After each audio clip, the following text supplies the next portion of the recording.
Alright,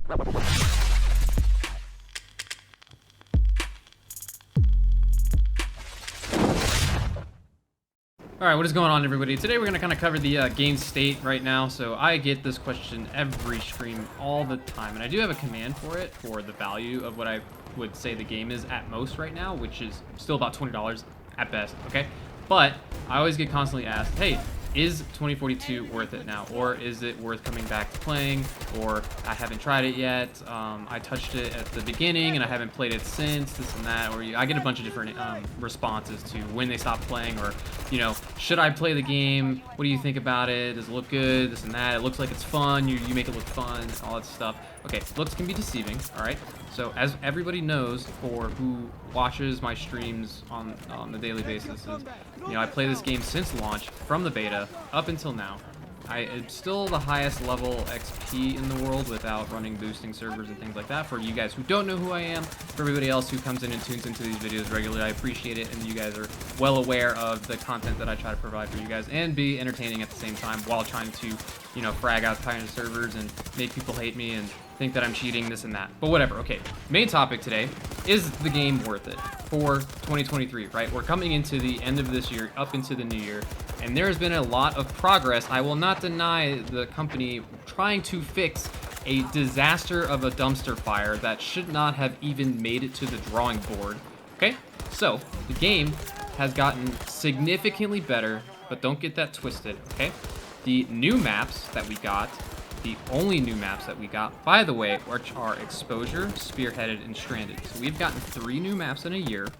We've gotten about 8 or so new weapons, a bunch of different buffs and nerfs throughout the meta changes, and a bunch of portal weapons from the old Battlefield titles, which are all, with an exception to a few of them, are dog shit.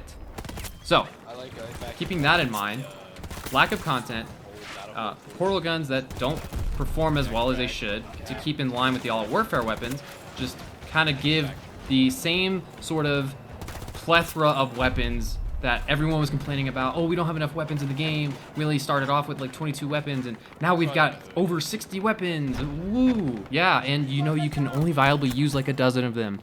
Okay, so it's going back to, no matter how many guns there are in the game, everyone's going to run the same things, and I'm going to tell you right now, I die to nothing more than the SCAR, the Avanti, and the K30, and the BSV all the time. Oh, also the new shotgun. I'm seeing that a lot on Spearhead. But, so, is the game worth it? I will say no. However, that does not mean you can't try the game. You can spend the money how you please, this and that. This is just my 2 cents on what's happened over the last year. Now, there are cheaper methods to playing the game, so it did go to Game Pass and EA Play. So if you're still unsure of what you want to do with the game, and if you really want to spend the money, you can go to your Game Pass if you're on console and get it there, or you can go to EA Play and pay for that subscription. And then you'll have not only 2042, you'll have the other titles. I don't remember what all of them are. I think it's like 4, 5, and 1. So you get a little more options with less money. Now, the other question I get is, you know, for those guys who do buy it on there and they want the battle pass, they usually ask me how much is the battle pass, and I don't really know because I paid for gold, so I was a sucker who spent $90 on the game when it came out, and I don't have to pay for the battle pass, which is probably the only net positive I get out of this, along with the thousands of hours I have wasted doing this. Now, I say wasted, but it has been very fortuitous, and I am very grateful for the community that I've built over the last year playing this game, and it's now starting to give me some ROI. As little as it may be when you look at the grand scheme of, like, oh, you're wasting your life playing in front of this game, like 5 hours a day, blah, blah, blah, blah, blah, from Reddit and all this other stuff, right? That I don't care. I could give 2 shits what Reddit thinks anyways. Let's just make this clear. I'm going to do what I want with my free time.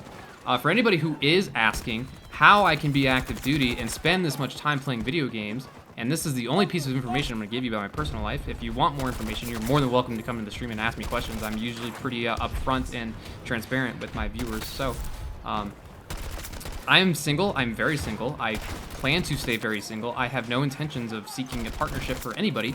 And that's all a bunch of my personal decisions and things like that. But because all I do is work and play, that's what I do. I work, I go home, and I play. Which is now essentially I go home, I go work, I come home, and I work. So there you go. That's basically my life in a nutshell right now.